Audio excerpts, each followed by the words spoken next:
Setting in a novel.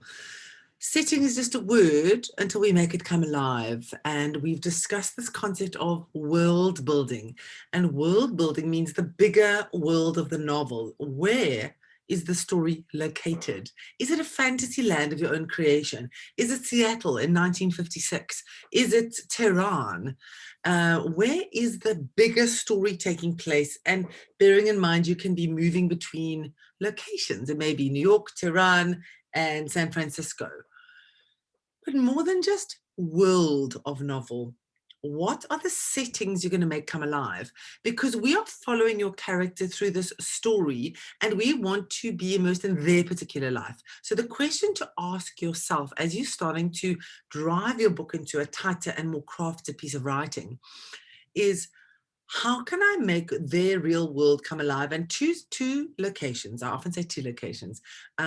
So you may want to always have your character based at the detective bureau in downtown, or the second location could be their vehicle.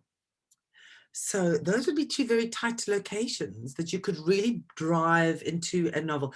A lot of novels, and I'm thinking of some of the detective novels, have the detective's house. Detective Harry Bosch and the Michael Connollys has bought a house on the edge of a drive in California. And they always discuss this beautiful structure that it's strange for a cop to have. We know by the end of the third book we've read, every layout of that house, how he sits at that lone and stark table. And equally then there'd be the detective bureau where he spends his days. So in your novel, depending on the genre, try and build two very tight settings that immerse the reader. You all know, if you've read Harry Potter, you know Hogwarts. You feel like you know what the stairs look like, and the portraits that come alive, and the train that takes you there.